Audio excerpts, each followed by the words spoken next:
Welcome to the Fire Time Podcast, where it's never hot enough, slow is fast, and the way to win is to make it so stupidly easy to buy from you that there's no excuse not to.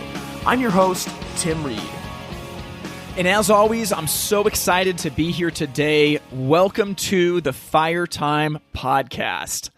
Well, this is an episode that I've been actually thinking about for a long time. I've been really excited to do it. And today we're actually not going to have a guest. I'm instead going to talk about what it means to lead yourself and why that's so important. And to do that, I'm just going to kind of lay out for you guys what my rhythm is of how I lead myself every day and do my best to be effective with the things that need to get done, but also allow space for just creativity and time and family and everything else that comes with it. So what we're going to do in just a little bit is I'm going to walk you through just some different rhythms that I have. I think that rhythm is a really important word because it implies a cadence and repetition over and over and over. It also implies that your life has harmony to it, balance. The idea of rhythm, comes from music. Like if you listen to a drummer play, it has rhythm. There's accents, there's different things that are going on, but yet everything is one cohesive song. And I think that that's truly how our lives should be. If you're listening to this right now in the busy season, it just happens every year for business owners where things get so crazy. And this year, it's no different, right? We're still in the middle of the coronavirus pandemic, but the tables have flipped now. And for businesses in our industry all across the country, they are busier than they've ever been. They're bursting at the seams and everyone's just trying to hold on.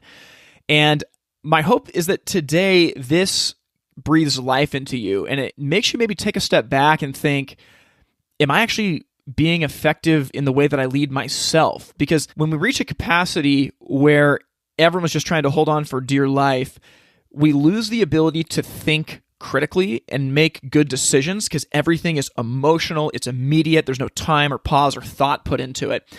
And what I found is that if you can start with yourself and just have a healthy rhythm of holding yourself accountable, building rhythms and boundaries into your life that set you up personally for success, that overflows into your team and the rest of your company. So I'm really excited to jump into that today. And I'm going to say for this episode, you might need to listen to it a couple times. And the second time, definitely get out a piece of paper because as I talk, it's going to be really helpful to just take down some notes and actually start to build a structure of what this looks like. So with that said, we're going to jump into this now and we'll circle back at the end and I'll give you a parting word to close things out. All right, everybody, super excited to jump into this today. So like I mentioned in the intro, this is going to be all about what it means to lead yourself. And I'll tell you, this concept is something that is so important and it's really easy to put off. And the reason why is that if you're someone who is, running a business, a manager, a lead salesperson, chances are you're called on to do a lot of things and wear a lot of hats. And very often you personally get left behind. Now, one thing I'll say as I start this out, I have a really hard time with pump up culture. When you see like memes and things on Facebook that are like, you got this, like you can go out and get it. That stuff just drives me crazy. Number one, I think it's super shallow. I think that usually it's not based in any type of fact whatsoever. It's just, it's just hollow words that don't mean anything. So that's not the goal for today. The goal for today is to really give you some tangible tools that can help you realize your effectiveness. And by realize, I mean that you can understand and put into use. So the first thing I want to talk about is why we need to lead ourselves. And this is really important because you can only lead other people as well as you lead yourself. I think that every one of us has seen a person who has no leadership over themselves. They drive themselves and work themselves to death. Everything is urgent, everything is emotional, and they're flying off the rails all the time. That person's not going to be an effective leader for anyone else. People might tolerate it for a little while, or they might tolerate it because they make a big paycheck, but long term, it's not going to end up well. Instead, you want the leader in your company or your organization to be someone that actually can take care of themselves, that has proper harmony and balance in their lives, and they can actually teach you to do the same thing. And if you think about this, like if you have a boss, and chances are everybody listening to this has a boss, even if you own a business, you've got a mentor or an advisor or a husband or a wife or somebody that you look to for advice. Well, if you come to them with a situation and you need their insight, but they're flying all over the place. They're out of control emotionally. They're always stressed out. Can they give you good advice? Can they give you wise counsel? No way. It can't happen. So we've got to be people that lead ourselves. And there's a really good quote I want to read here by Leonardo da Vinci. You may have heard this. It's just terrific. And he says, "It had long since come to my attention that people of accomplishment rarely sat back and let things happen to them. They went out and happened to things." So how do we go out and happen to things? Well, it's got to start with ourselves, that we have to be people that are proactive. This goes back to Stephen Covey and the 7 habits of highly effective people. Like, step 1 is be proactive. It's so easy listening to this to think like, Tim, my life is reaction. It's 100% reaction. I get it. And there's always things in life that you're going to react to. And in this podcast, like, the goal is not to make all that go away. I talked the other day in the Fire Time Network about the difference between order versus chaos. I think Alex Judd actually mentioned this too in the podcast with him a little while ago, that there needs to be a healthy balance of order versus chaos. Order being our structured, focused time, and chaos being our unstructured time when things happen that we just can't even plan for. There's a really healthy balance there, but most people in our industry have very little sense of order. I say most people in our country, they don't lead themselves well at all. And, you know, if you have no idea where you're going, like, chances are you're not going to end up in a good spot. So with that said, I'm excited to jump into this. And the first thing that I want you to think about when it comes to leading yourself is we're going to be talking about how to build structure. And really the goal of it is going to be a framework. So like, this is not intended to micromanage your life into oblivion, but it's intended to give you just a basic model that you can use to calibrate. And while I'm going to go through this model, I'll tell you first of all, like, I don't execute it perfectly. There's plenty of days where I look at it and I'm like, man, like, that wasn't a great day. I wasn't as effective as I should have been. I didn't get the things done that I needed to.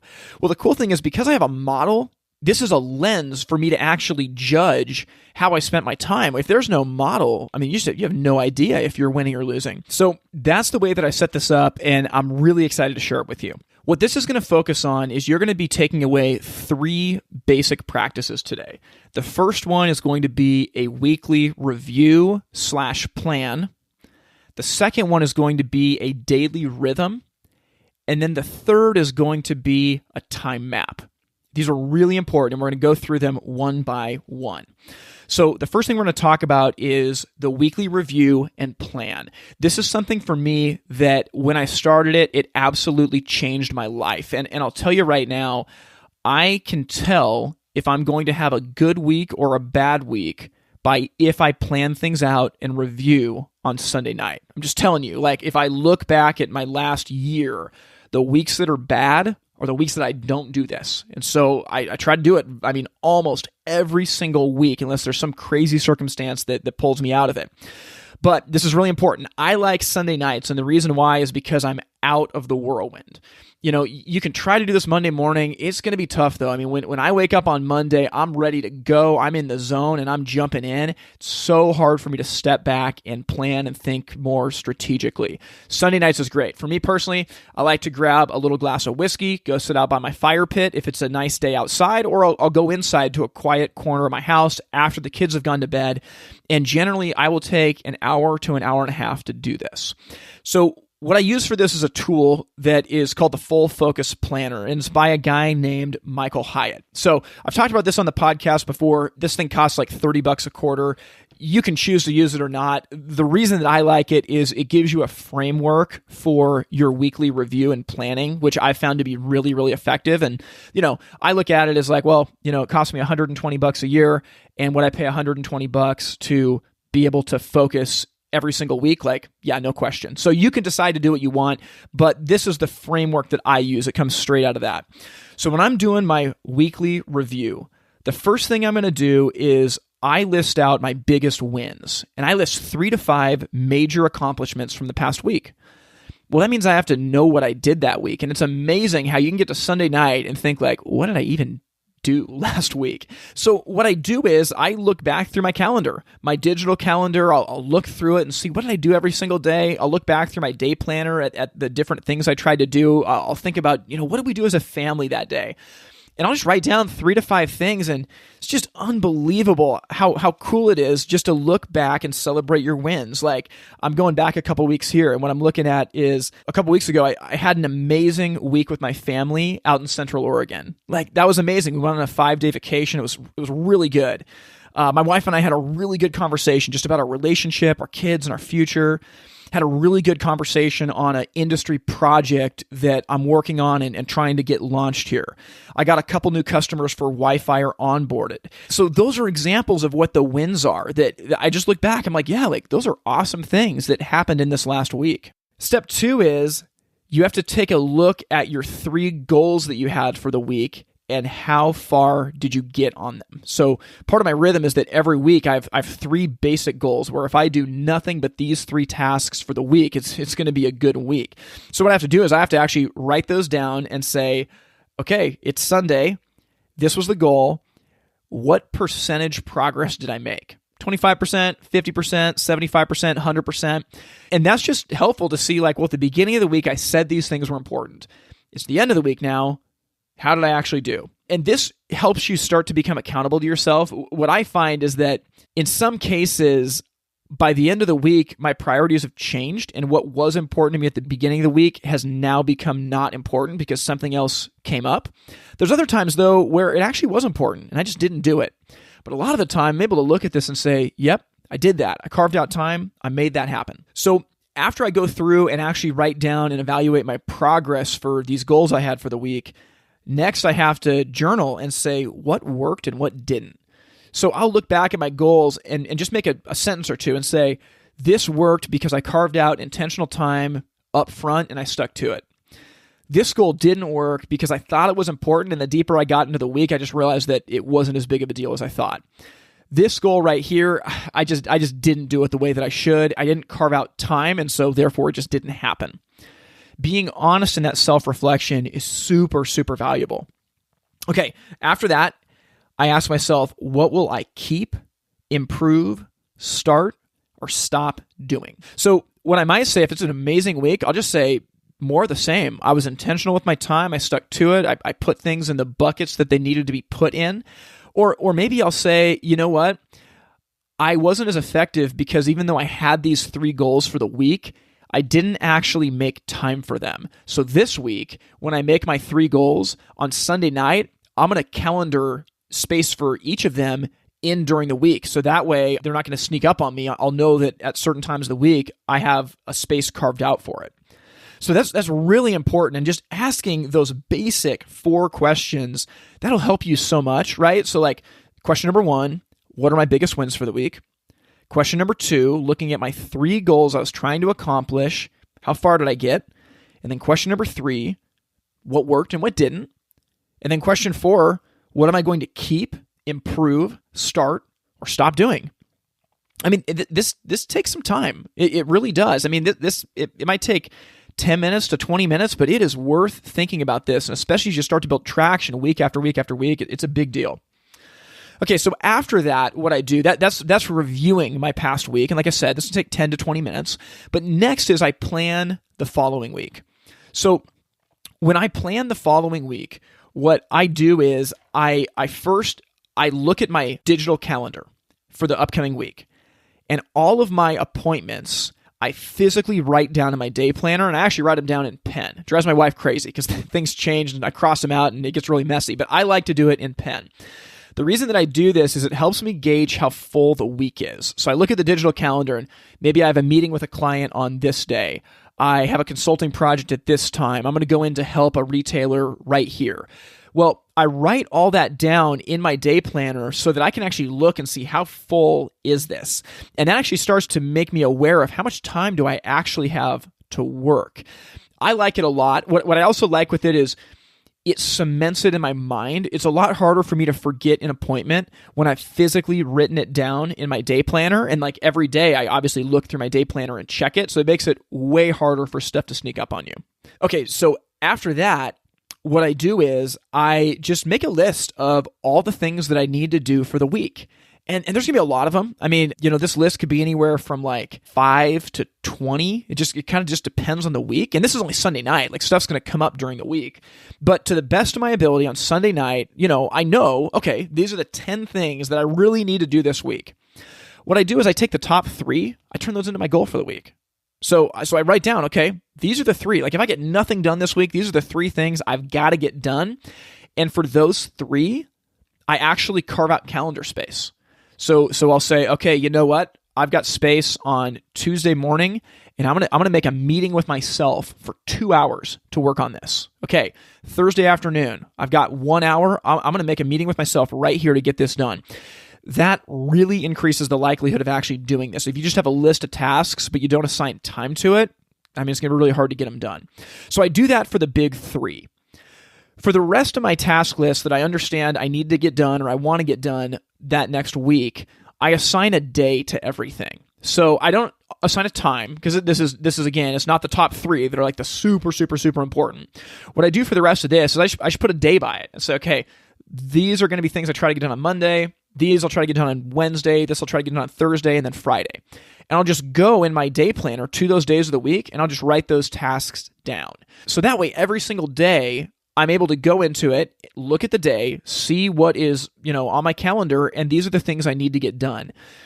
This is really, really helpful, and this takes time. This can take me 30 minutes to an hour just by itself. So like when you add this whole thing up, for me, it's usually 60 to 90 minutes to do this entire thing. But this starts to put your tasks into categories that actually make sense for you. And I'm telling you, if you can do this, it will change the way that you work. So that is my weekly planning session. And it's going to take you time to build this. And that's why I try to make it fun. Like, I have a glass of whiskey, go out by the fire pit. Like, I want to make it fun and give myself a reward, because this is something that is so easy to gloss over. It really is, because there's always more urgent things that are going to pull you in. This is actually really tiring. Like, I can't tell you how tired I am after I do this. Like, if it's 8:30 at night when I start doing this and I'm done by 10, like, I am wiped. It's a lot easier to turn on the TV and just watch Netflix instead of this. But if you can map out your week like this and review your past week, man, it will change you. And you're going to find that you have a superpower all of a sudden that no one else has to get things done the right way. Okay, so that's the weekly plan. We talked a little bit about that. I want to go into my daily rhythm. And I'll tell you guys a little bit from me. So I've been doing this weekly plan for a long time, and it has absolutely changed me. One of the things that I found, though, is that I started to see that while at a weekly level, I was able to map things out well, day-to-day was really tough for me, especially if, as always happens, during the course of the week, things come up that I didn't account for that previous Sunday night. And that always happens. Like, there's no way on Sunday night that you're going to be able to figure out everything you need to do for the week. Stuff happens. Donald Miller says that we have to remember that we are the surfer, not the wave. What I realized for me is that I was a bad surfer, and that while I might be able to get my big 3 things done for the week, it was so hard to make micro decisions day by day by day. What is actually most important for me? I mean, these new things came up. On Sunday, I thought that this was important. What do I do? And especially if you use a day planner, it's so easy to fall into the lie of winning the checkbox game. Like, our brains get a dopamine hit when we check something off the list. So if you got a big task list, like, the temptation is you start doing the easy stuff. Check, check, check, check, check. The checkbox game doesn't matter. I'm just telling you, like, that game doesn't matter. What matters is doing the right things, not the most things. And I had to figure out, how do I create a filter day by day by day to understand what is actually best? So what I'm going to take you through now, I call it my daily rhythm. And this is something that I have in front of me. It's on a single piece of paper. And I go through this almost every single day of the week. If I'm going to be focused and doing work in the office, there's no question I'm going through this. And it's really important. And this comes from a number of influences. At the end of this episode, I'm going to give you some resources that have kind of helped me put this together. But if you can do something like this, it will change you. Here's what it is. There's going to be a few sections to this. I'm going to read you the sections, and then we'll kind of talk in detail about them. The first section is meditation. The second section is the stories I'm living into.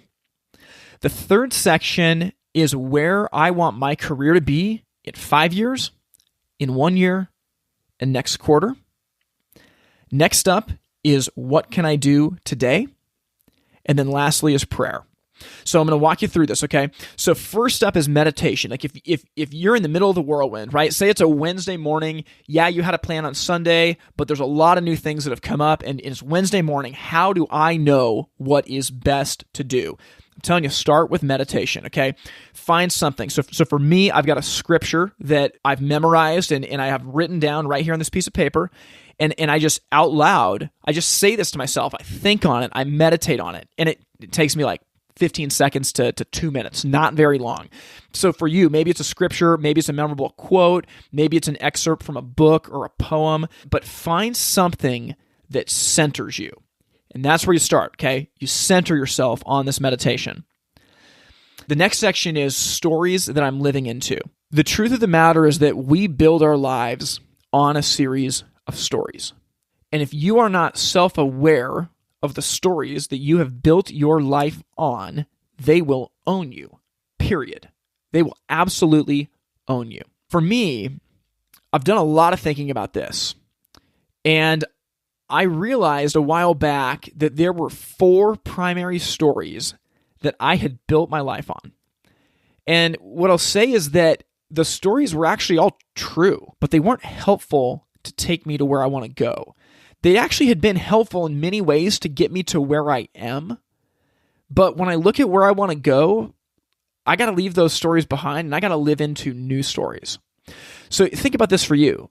I don't know what kind of experience you've had in life, but the experiences that you've had have created stories that you believe about yourself. Maybe it comes from your upbringing, your parents, trauma, anything like that. There's going to be these stories that you've built your life on in a lot of ways as a survival mechanism. And you don't need to feel guilt or shame over them. Like in whatever they are, these stories have brought you to where you are now. Great. But they probably aren't going to take you to where you want to go because these stories have happened to you. You have not had the chance to create them yourself. This is really important. And what I will say is that when I think about the stories that I want to live into, these are going to be things that are not totally true of you now, but you want to be true of you in the future. This is like parenting 101. You don't tell your kids like, oh, you actually can't ride a bike very well. Yeah, you really don't sing that good. What do you tell your kids? Like, oh, you're learning to become such an amazing singer. It's amazing that you know how to ride that bike. Great job. Like when you speak that life over your kids, things change. Like our brains have what's called neuroplasticity.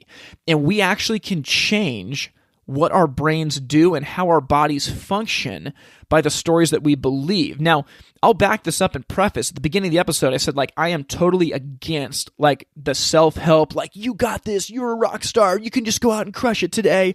That stuff drives me crazy. I think it's shallow and hollow, and I don't think it works. I think that these stories must be based in reality, but think about yourself as a seed. There are things that are true about yourself right now that will come into fruition later if the seed is watered properly. So think about, what are the true God-given things that I have inside of me that I want to see come into fruition? That's what you need to build these stories around.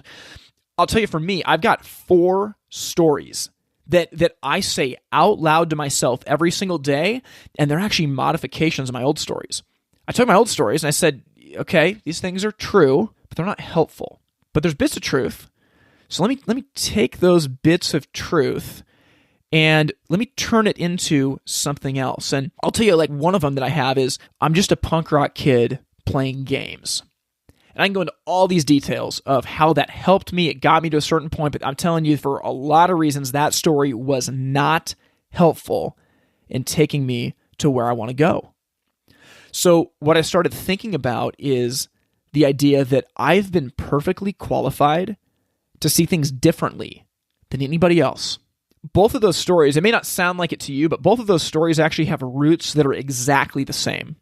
But one of the stories is helpful in taking me to where I want to go, and that's the story that I'm going to repeat to myself every single day because it's true and it's aspirational. So I'm speaking for a while on this because it's so important. If you do this exercise of asking, what are the stories that I have believed about myself and built my life on, and what are the new stories I need to live into, like this could bring you to tears. This is heavy emotional work, but it is so important. And I'm telling you, when you've got these stories, repeating them every single day to yourself will change who you are. Okay? So section 1, we've got meditation. Section 2, we've talked about the stories that I'm living into. Section 3 is going to be, where do you want your career to be in 5 years, in 1 year, and next quarter? This is super, super important. It's like for me, I've got written out like 3 sentences on where do I want my career to be in 5 years. Like, so I talk about Wi-Fi. This is where I want it to be. This is the revenue number I want it to be at. This is how many customers I want to have. These are some of the big things that I want to have done. Okay. Then I go to in 1 year. Where do I want to be? Well, okay. So like 5 years, I got a pretty lofty goal written down, but in 1 year, it's a little more subdued. Okay. In 1 year, this is what I want to have had happened. This is where I want my career to be. This is where I want Wi-Fi to be. These are the steps that we've put into place. Okay. Now we go to next quarter. Like this is when it gets real. Okay. Next quarter, what's going to be true? Okay. So next quarter, we'll have done this, done this, done this. We'll have started this, and we hope that this has been completed. Okay. That's a really interesting picture because there's a roadmap. Okay. In 5 years, this is where I want to be. So if that's going to be true, in 1 year, well, we need to be here. Now, if we're going to be there in 1 year, this is what we need to have completed next quarter. I read that out loud every single day that I do this. Like, it's really important, and this will focus you. And it finally brings you to the question, what can I do today? This rhythm of meditation, speaking out loud the stories that you're going to be living into, and then understanding where my business is going to be in 5 years, in 1 year, and next quarter, that clarifies things. Because now, when I'm going to fill out my tasks for the day, I can look at all this stuff and say, you know what? I don't need to do that. Or that goes way down on the task list. You know what? I know this is easy to put off, but if we're going to be here next quarter, we have to do this. If in 1 year I want to be at this point, this has got to be a priority today. This becomes a filter that is powerful. And the last thing that I do after I mark out what can I do today, I pray. I just pray over the list. And I ask for guidance and wisdom to be effective in the things I need to be effective in. This daily rhythm will take me anywhere from 7 minutes to 20 minutes. It really just depends on the day. Some days I already have almost everything scripted out before I wake up in the morning. Most of the day it's not like that, but Mondays in particular, because Sunday night, you have a pretty good idea of what needs to get done on Mondays. So on Mondays, I'm almost never adding to my task list. Instead, I'm just reviewing, what can I do today? These are the things that I thought about. Is that going to be right? Do I need to move something around? And then I pray over the list. But say for Tuesday, Wednesday, Thursday, there's not nearly as much that I've pre-planned out the week before, and things have come up during the week, and now this is my filter for understanding what actually needs to get done. And this is really, really powerful. What I do is I've got this printed out right here on just an 8.5 by 11 piece of paper. I fold it up and I just put it in my day planner for whatever my current day is. And before I go to bed at night, I open it up and I just leave it open on my desk. So first thing, when I walk into my office, this is what I see. This is what I go through before I open my computer, before I get into my day planner, before I check my email. I go through this. And once I've opened it up and I'm asking the question, okay, what can I do today? Now we'll open up my planner. Now we'll open up my computer and I'll look and see, okay, these are the things that needed to get done. Can I do that today or can I give that to somebody else? What if I move that to Friday instead of today? This is my filter though. And afterwards, I've written down on my day planner the tasks that are important and need to get done. Once I've done that, there's always the urgent versus the important. Do the important things first. Now, obviously, if something is urgent and important, you got to knock that out. But the lie is to knock out the easy stuff first. If you have like 8 things in your task list, the lie is like, oh, if I just call that person, send that email, I'll get that stuff off my plate, and then I'm ready to do the big things. Do not do that. do the big, important things first, because that's when you have the most brain capacity for it. Once you start going from task to task to task, your brain is switching and switching and switching. There's a switching cost to your brain, and it will cripple you to do those big, more important tasks later. So just do the big, important stuff first. We'll get back to this episode on leading yourself in just 1 second. Hey, if you're listening to this right now in the heart of the busy season, there is nothing worse than pulling extra hours and working 7 days a week because you've got a giant stack of estimates on your desk and it's taken forever to get those out to customers. Well, if that's your life right now, or if that's the life of your team member, you've got to check out Yfire.com. Yfire is set up as a sales system to do a lot of different things, but for your purposes right now, this is going to change your life when it comes to estimating. So Yfire is set up to give customized estimates to your customers instantly. So what you can do is you open up Yfire, you enter all the criteria for your customer situation, choose the fireplace that'll work for them, customize the options with it, enter their email address, and boom, both them and yourself get a copy of the estimate. Even better is you get sent a spreadsheet of the part numbers that are being used on the order. So it makes it so easy to track and to sell that job. So this is funny. A little while back, as we've been building this thing, we were testing it against a real life salesperson. And so I sent some situations to the salesperson and I said, hey, can you bid these out for me? It took 6 days to get them back. 6 days. Now, granted, I wasn't a customer, but this is what normally happens in the busy season. Well, when I went to go plug it into Yfire to compare our numbers against theirs, not only did the numbers check out, but it literally took me 45 seconds. So if you want to get rid of that giant stack of estimates and automate that part of the sales process so that you can focus on connecting with customers and solving their problems, you need to go to Yfire.com and sign up today. That's WHYFIRE.com and sign up today. Okay, so we've talked about the weekly review and plan. We've talked about the daily rhythm. And next, I want to talk about a time map.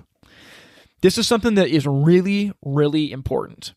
And it's funny. So I've been doing this for a little while, and I was actually in the Minneapolis airport with Grant Falco, a month ago. And we were just kind of bouncing back and forth our productivity process and what we do. And it's hilarious. We both do the exact same thing. He's like, oh, dude, I got to show you this. And he showed me. I'm like, oh my gosh, that's exactly what I do. And it's amazing.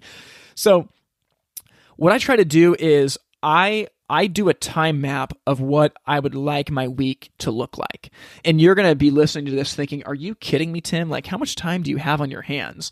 Well, I'll tell you, like, I got a full life. I really, really do. And I know that you guys do as well. But it's really important to build space to get the things done that need to get done.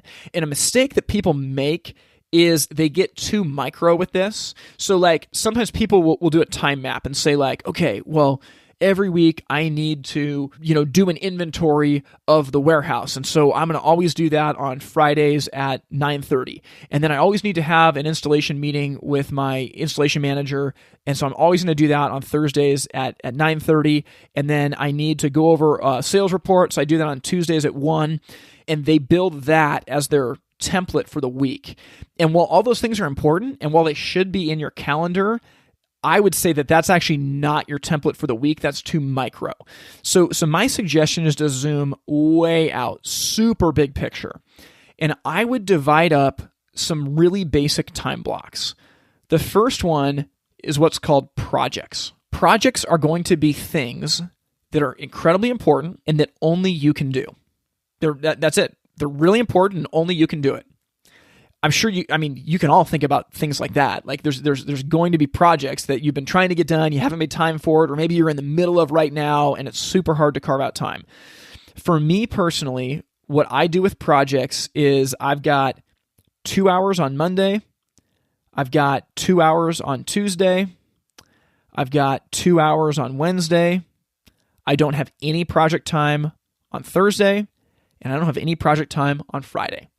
Okay? So like for me, I've got 6 hours a week that I've dedicated, like This is my time that's uninterrupted that I'm setting aside for projects. That's really important to me. Another one is lunch. Like, I need to eat lunch during the day. And so that is big picture, and I schedule when my lunch is going to be. I have another section for meetings. So I've got certain times of the week carved out. There's going to be my blocks of when I will take meetings. The next thing that's really important is to mark out, I call it creative space or like fill the tank space. And I would recommend starting with at least 2 hours, but pick one day a week where you're going to take 2 hours for yourself. So what I do is I take all this, right? My projects, lunch, creative space, and meetings, right? Those are 4 things that are all really, really important. And what I do is I've actually created a different calendar on, like I'm looking right now at my Google calendars, and I've got my regular calendar, and it's called my template calendar.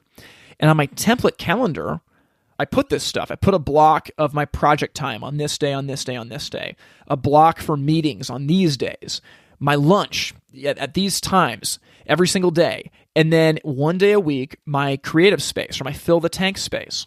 So what I do is I can turn on and off this template calendar. During the week, if I get a call from somebody who wants to have a meeting with me, well, what I do is I open up my template calendar and I look for the times that I say I'm free for meetings. And that's when I book meetings. So doing that, it will change the way that you work. And again, this is very, very macro. So like, I'm not saying what meetings I'm going to have. So like, if you need to have an installation meeting every single day, just put a block for, every single day during this time that just says meetings. Just says meetings. Because the installation meeting, maybe after 6 months you're not doing it. Maybe it's going to change to a service meeting, whatever it is.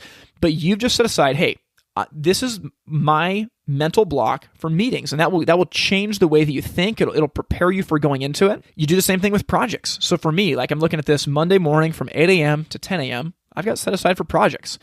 Now, I don't have listed what projects. On Sunday night, if I'm going to be looking at my big 3 things for the week, 1 or 2 of them are probably going to be projects that only I can do.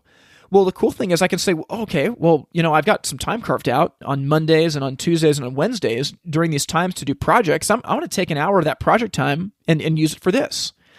It's really, really powerful. Same thing for creative space. This starts to allow you to have some amount of control over your schedule. Now, doing this, like 2 hours, 3 days a week for projects, okay? So that's like a total of 6 hours. Meetings. I mean, like how many hours a week of meetings do you realistically need? I mean, probably not that many. I mean, like I would imagine that if you had a 4 to 6 hour section spread out over a 2 days or 3 days for meetings, that should be enough for most people. And then take 2 hours one day a week for yourself to fill up the tank. So like, what's that? That's 6 hours of projects. Let's just say, 4 hours of meetings. So we're up to 10 hours and then 2 hours for yourself. Okay, so that's like 12 hours. So, I mean, I'd imagine most people work a 40 to a 50-hour work week. So broken down, that's actually not that much time. It's like an hour and a half a day that you're time blocking. Not that much. And I don't buy the excuse like, oh, I can't time block an hour and a half of my day. Like, I'm sorry, like you can. No one is operating at 100% efficiency. Like anyone that thinks like, I'm too busy, I got too much stuff going on. Well, chances are you're not being effective with your time and you're wasting an hour and a half, like whether you like it or not. So you may as well book it for the big things that matter. This is hard. And I'll tell you, for me, this has taken me months. Like it's realistically taken me like 3 to 4 months from when I first started to really, really getting into the rhythm. But it'll change you. And you're going to start to see how your life gets less stressful. When you can bunch your meetings into certain times of the week, it'll change everything. When you can carve out your project time and stick to it, like it's unbelievable. And it gives you a way to gauge your effectiveness. So like for me, when I gauge my effectiveness, I actually I don't look at how many things did I check off my list. I said that I would use my project time for this, and this on Monday. Did I do that? If I didn't do that, I wasn't being that effective with my time, most likely. Now, maybe I was. Maybe there was a different project or there's something that was truly urgent and dire that came up. But like I mentioned at the beginning of the episode, this gives you a filter and a framework to understand how effective you're being and if you're actually doing the things that are best.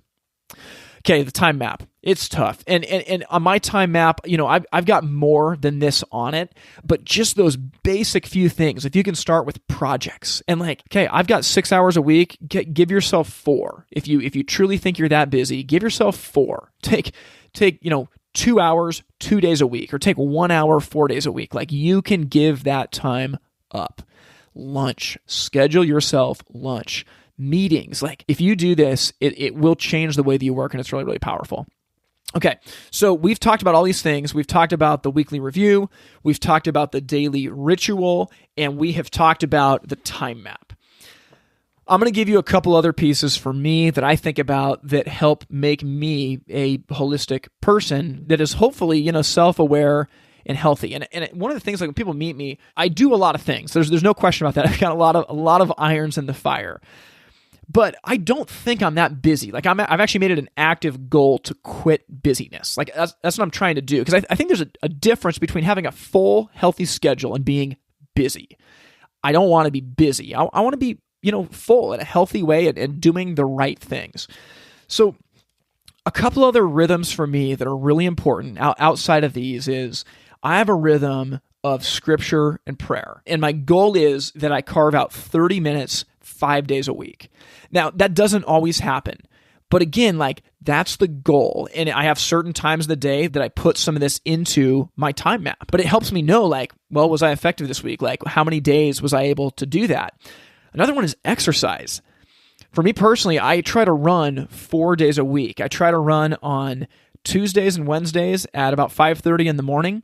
And then on Saturdays and Sundays, when the kids go to sleep for a nap around 1 o'clock, I try to go for a nice long run. Those rhythms of exercise and of scripture and prayer, for me, it's like fuel. I can only pour out what I've been given.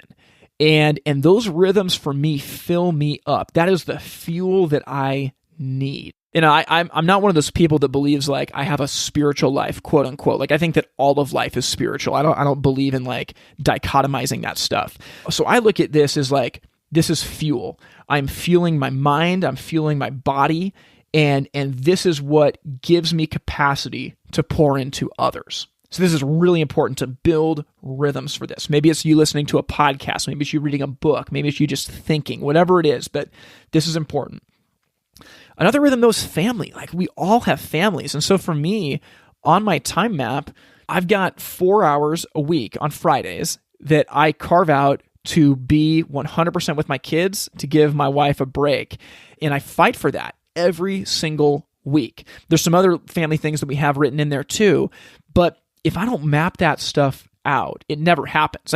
Even with mapping it out, there's some weeks that it doesn't happen. So if you don't set it out from the beginning, it's not going to happen. This is a war. You cannot passively do this stuff. So I look at work and family as me pouring out, right? So during my scripture, prayer, and exercise, I'm taking in. That's my fuel so that I can pour out what I've been given to others through the work that I do and through my time with my family. But if you're a leader that never takes anything in, never takes time for yourself, you're going to be done. You're a dry well. You have nothing to give anybody else. Lastly, I want to talk about rest. There's a couple facets to this that I try to think about actively. The first one is my goal is to get 7 hours of sleep minimum per night, bare minimum. 7 hours. I will try to do anything in my power not to compromise that. And if I stay up too late the night before, I will generally cancel appointments and sleep in that next day to get 7 hours. That's really important. And I'll try to get 8 if I can. After that, though, is for me personally, I try to take a work Sabbath on Sundays. And in the Jewish tradition, Sabbath actually starts when the sun goes down the night before, and it goes through sundown on the Sabbath day. And so for me, starting on Saturday night, I will generally put my computer away and not take any work calls going all the way through Sunday when the sun goes down. And that works out super well because, when the sun goes down on Sunday, by that point, the kids are in bed. I open up my computer, I turn on my phone, check my messages and everything, and I start planning my week. It's a really good and really healthy rhythm.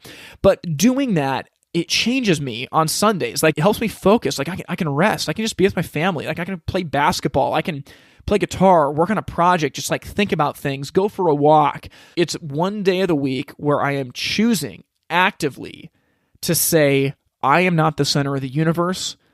The world does not need me today when it comes to work, and I can rest so that I can be refilled for what is going to come the next week. So that's a lot. And what I would tell you with all of this is that don't feel like you have to do it all at one time. For me, this has been a process that from the beginning, it's probably been a 2.5 year process to really put this together. But the point is to start with something. And as low-hanging fruit, I will tell you the weekly plan and review on Sunday nights, game changer. Start there. That flows so easily into the daily rhythm. And then from there, if you're going to do the daily rhythm, like, it makes sense to start with some basic time mapping to help you just keep your priorities straight. It's never been more important to lead yourself. I mean, we see people all over the place that just can't do this, and they're not effective, and people don't want to be around them. If you can do these things, it's not magic, but it's a framework you can use that will change your effectiveness to transform yourself and your company. Okay, so you heard it here first. I know that was a lot, but I feel like, especially being that, like, the heart of this season is really about a leader's personal effectiveness, I thought it was very fitting to just kind of lay my cards on the table and share with you guys how I lead myself. And this doesn't make me perfect. Like, it'd be a lie to say that every single time block I nail and every single day goes exactly as it should, but that's not the point of life. Like, life would be horrible if that was how it was. There'd be no spontaneity. There'd be no magic to it. But what this does is this gives me a filter and a framework to be able to lead myself. And I just keep going back to that. Like, if you're a leader, that implies that people are following you. That also implies that you understand where you're going. If you're a leader and you don't know where you're going, like, you're just going for a walk and no one else wants to be a part of that team. Andy Stanley says that everybody ends up somewhere, but only a few people get there on purpose. And that's really, really important. So I hope that this has given you just a tool set that you can put into use right away to start to lead yourself. And even over time, like, as you start to do this, like, give yourself 4 to 5 months through the rest of the busy season with this. And in the off season, take one of your team members and teach them this framework. You'll be amazed at what they're able to get done and how effective they are. Well, as we round out, I'll tell you this again, that if this podcast has been a blessing for you and you want to support it financially, you can do that by going to the website patreon.com/itsfiretime. That's patreon.com/itsfiretime. And all that money goes towards helping us outsource the administrative costs of this podcast so that we can keep the level of content as high as possible. And we're so thankful for those of you that are contributing monthly and helping to support this. Like, our goal is to just help you and bless you in every way that we can. So your support means a lot. All right. So I'm going to get out of the way now, and next week we will jump back into a normal episode with a guest, but I was really excited to get to share this with you today. I hope that it helps you make a difference in your company. Thank you for listening to the Firetime Podcast. To learn more, visit the website itsfiretime.com. Music from this episode was written and recorded by In Bloom out of Portland, Oregon. We thank you for listening to the Firetime Podcast, where it's never hot enough, slow is fast, and the way to win is to make it so stupidly easy to buy from you that there's no excuse not to. We'll see you next time.